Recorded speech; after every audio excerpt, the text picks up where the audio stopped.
Hello hi, मी संध्या कुलकर्णी। आज काहीतरी वेगळं दाखवा म्हटलं तुम्हाला।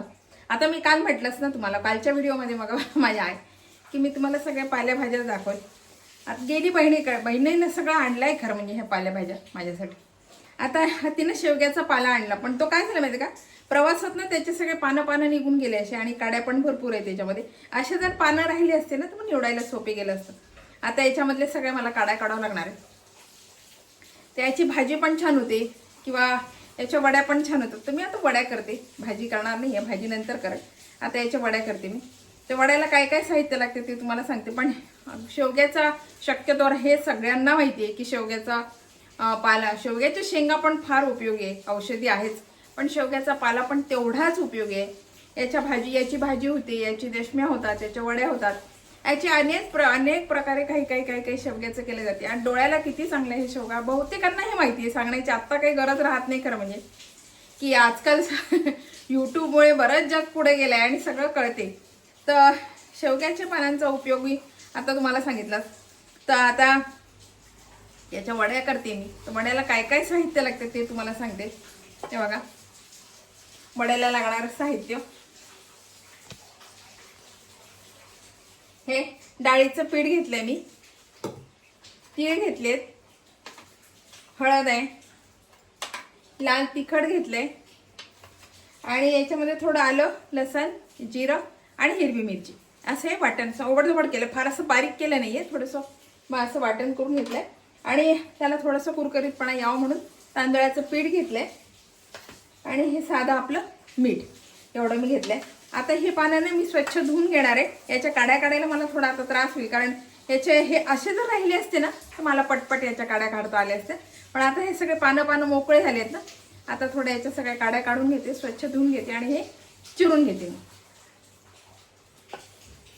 बघा, हे मी स्वच्छ धुतलेच आहे, चांगले 2-4 पाण्यानं धुतले, छान काड्या काढल्या त्याच्या आणि चिरून घेतले।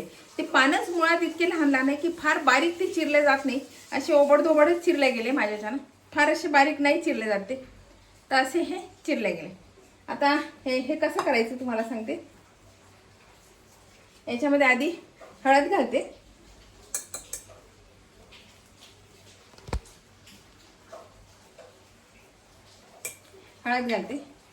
नंतर लाल तिखट,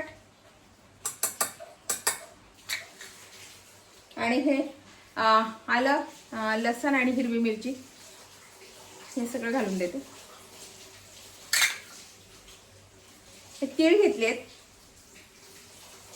हे तीळ पण घालते, आणि चमचे घेणार आहे, हे बघा, एक आणि हे 2 चमचे तांदळाचं पीठ घेणार आहे, थोडासा कुरकुरीतपणा यावा म्हणून। आणि हे डाळीचं पीठ,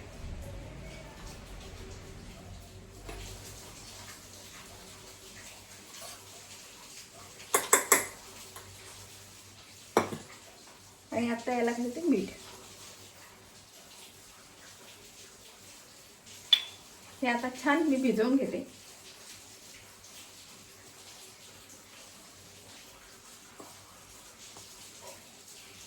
काय असते, आपल्याला ना बऱ्याचशा औषध आपल्या कुंडीमध्ये किंवा आपल्या अंगणामध्ये असतात, पण ते आपल्याला माहिती नसतात की हे कशाचं उपयोगाचं आहे, आणि मग त्याचा उपयोग घेतलाच जात नाही, असं होते। म्हणून ना, आणि थोडासा गुण उशिरा येतो, आपण ज्या गोळ्या घेतो त्याच्यापेक्षा हा गुण थोडा उशिरा येतो, पण हे चांगले असते। आता साधी सर्दी खोकला झालं तरी आपण बरेचशा वेळा तुळशीचे, जास्तच सर्दी आली, सर्दी थांबतच नाही तर आपण तुळशीचा पाला नाकात टाकतो। बरेचशा अशा औषधी, छोटे औषधी असतात, आपल्याला माहिती नसतात। आलं म्हणा, आलं पण किती उपयोगाचं आहे। कफ खूप दाट झाला, कफ पातळच होत नाही, असं जर असलं तर आलं किसायचं, थोडं मध घालायचं, 2 दिवस चाटण घेतलं की किती कफ जरी घट्ट असलं तरी पातळ होतो। किंवा ज्येष्ठ मध खाल्लं, ज्येष्ठ मधाच्या काड्या खायच्या, कारण पूड जी असते ना तिचा ठसका बसतो, कोरडी असते पूड, म्हणून काड्या घ्यायच्या आणि त्या चघळायच्या, अशा चावत राहायच्या तोंडामध्ये ठेवून। किती कफ जरी घट्ट असला तरी कफ पातळ होतो त्यानं। अशा बऱ्याचशा आपल्या ह्या घरगुती औषधी असतात, पण आपल्याला माहिती नसते।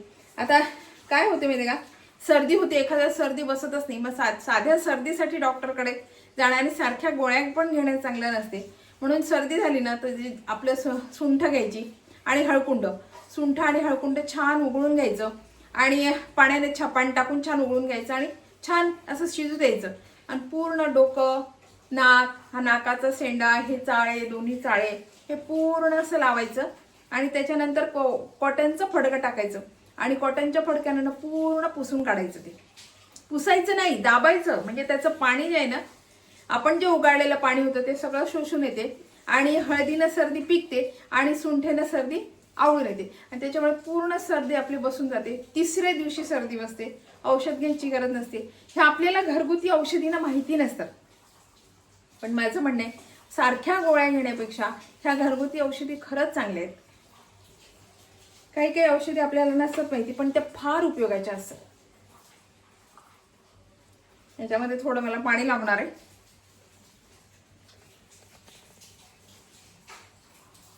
थोडं पाणी घालते.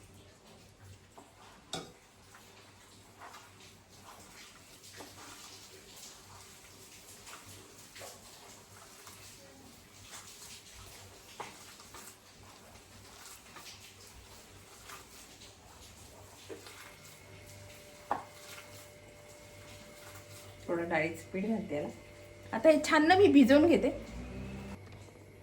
आणि आता बघा, या ताटलीवर मी तेल टाकलंय छान आणि हे छान आता पूर्ण सगळं फैलून घेते. आणि हा जो गोळा आहे, इकडे मी चाळणी ठेवली आहे, दाखवते मी तुम्हाला. बघा, गोळा याच्यात टाकते.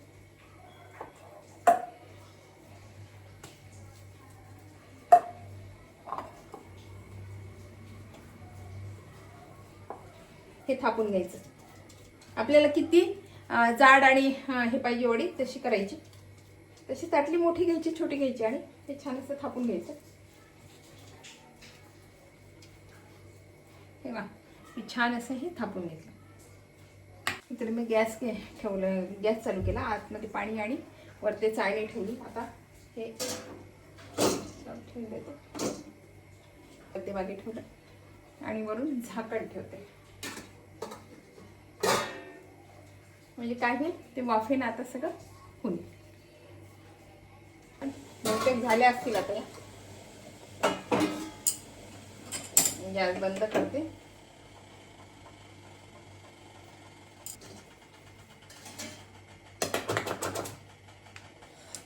आणि आपले ह्या तयार आहे.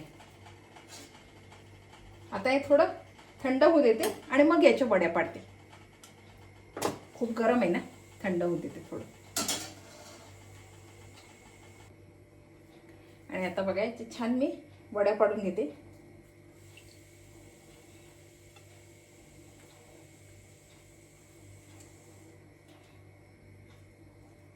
तांदळाचं पीठ घातलं ना, त्याच्यामुळे छान कुरकुरीतपणा येईल त्याला. आता तळलं ना की छान कुरकुरीत वाटतील ते. हा, आणि तुम्हाला एक सांगायचं विसरली, ज्येष्ठमध जे आहे ना, ते ज्येष्ठमध नुसतं कफ पातळ करायलाच उपयोगी नाही आहे. तुम्हाला खूप जळजळ करत असलं किंवा ॲसिडिटीचा खूप जर त्रास होत असला किंवा मग काही वेळेस काय होते, आपण खूप तेलकट कम जास्त तिखट खाल्लं ना, घशाशीच खूप असं तिखट येते आणि आपल्याला कसं तरी होते, तेव्हा ना तुम्ही ज्येष्ठमधाची काडी घ्या आणि चावा. ती कचा कचा असं चावायचं आणि त्याचा रस फक्त असं गिळला गेला पाहिजे. अर्धा तासात तुमची किती जळजळ असेल ना, तरी अर्धा तासात थांबते. त्यामुळे ज्येष्ठमधाचा उपयोग फार आहे. म्हणजे खरं म्हणजे खूप गुणकारी आहे ज्येष्ठमध. तर ज्येष्ठमधाची एवढी काडी घ्यायची आणि कचा कचा चावायची, अशी त्या रस गिळत राहायचा. त्याच्यानं किती जळजळ असली तरी थांबते. हे माझ्या मगाशी मी विसरून गेली सांगायचं, परत म्हटलं आता तुम्हाला सांगावं. मग काय काही नाही, मग ते जेरोसिल वगैरे बरेच जण आहेत, ते जेरोसिलच्या गोळ्या घेतात. काय होते, जळजळ करते ना, मग जेरोसिलच्या गोळ्या घेतात. त्या गोळ्या घेण्यापेक्षा ना, तुम्ही ज्येष्ठमध जर खाल्लं ना, तर जळजळ थांबते तुमची आणि मग ॲसिडिटी होत नाही. कमी प्रमाण होते, हळूहळू हळूहळू मग तिचं प्रमाण कमी होत राहते. आणि बघा, अशा मी छान अशा छोट्या छोट्या अशा छान वड्या पाडून घेतल्या. अशा छोट्या पडल्या म्हणजे तळायला मला सोप्या जातील म्हणून. बघा, अशा छोट्या छोट्या छान वड्या पाडून घेतल्या. आता ह्याने मी छान तळून घेते. हे सगळ्या मोकळ्या करते.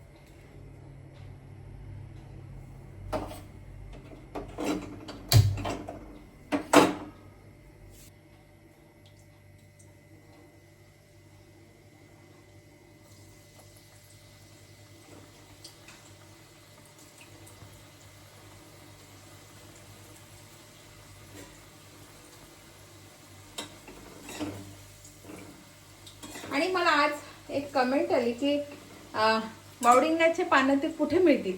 खरं सांगू का, हे पानं कुठे मिळतील हे मी नाही सांगू शकत, कारण खेड्यातून हे पानं खूप असतात. हे त्यांना माहिती असते औषधी, म्हणून खेड्यातून तिथे मिळतील. किंवा मग तुम्हाला जर का हे करायचंच असेल ना, आता तुम्ही कुठे राहता मला नक्की माहिती नाही, तर बावडिंगा विकत आणायचे, आपले मिळतात तसे बावडिंगा विकत आणायचे आणि कुंडीत लावायचे, त्याचे पण येतील. एकदा वेल आला ना हा जात नाही मग, कारण त्याला बावडिंग येत राहतात आणि मग ते आजूबाजूला पडत राहतात आणि ते उगत राहतात. मग त्याचा वेल नाही कधी खंडत, येतच राहतो सारखा. हा जरी जळाला तरी खालून दुसरा आलेला असतो. म्हणून मला असं सांगता येणार नाही की हे कुठे नक्की कुठे मिळतील, असं हे नाही मला सांगता येत. पण आता खरं सांगू का, आता ह्या औषधीची झाडं विकत पण पानं मिळतात. तर कदाचित बघा तुमच्या इथे मिळत असतील तर बावडिंगाचे पानं चौकशी करा, आजूबाजूला चौकशी करा, मिळून जातील तुम्हाला पानं. पण खरं ते खूप उपयोगाचे बरं का बावडिंगाचे पानं.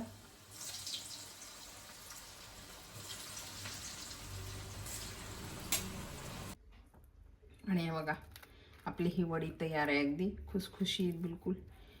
आणि छान अगदी बघा, तर तुम्हाला माझ्या एका हाताने आवाज येईल तुम्हाला. खुसखुशीत झाली, तांदळाचं पीठ घातलं, चवेलाही छान झाली. शेवग्याच्या पानांच्या वड्या.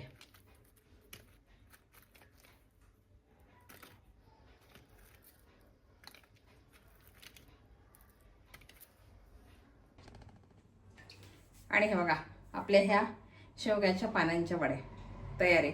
खरं सांगू का, मुलं न पालेभाज्या खायला कंटाळा करतात आणि असं शेवग्याचा पाला काय पाला तू काही पण आम्हाला खाऊ घालते. मुलांचं असं असते, त्यांना कळते बरं का हे पौष्टिक आहे, पण नाही आवडत त्यांना. असं चमचमीत असं काहीतरी आवडते.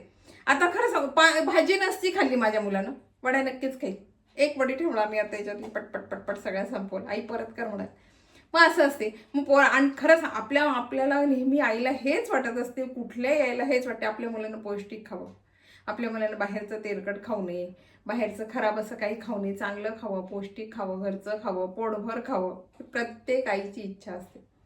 आणि मुलगा पोटभर जेवला, काही जेवलेली जरी नसते तिचं मन एवढं समाधान होते ना की भरून पावलं. आज जेवलाय, छान जेवला, त्याला भाजी पण आवडली, त्याला सगळं आवडलं आणि तो जेवला, आईला खूप बरं वाटते. तशातला प्रकार माझ्या मुलाचे. त्याला भाजी त्यानं खाल्ली नसती, आता वड्या नक्कीच खाईल. तर मग मलाही बरं वाटेल की काहीतरी पौष्टिक का होईना याच्या पोटात गेलं. आजकाल बाहेर खाता आवडली का, आवडली असेल तर लाईक करा, शेअर करा, सबस्क्राईब करा, म्हणजे माझे असे नवीन नवीन व्हिडिओ तुम्हाला बघायला मिळतील. बाय.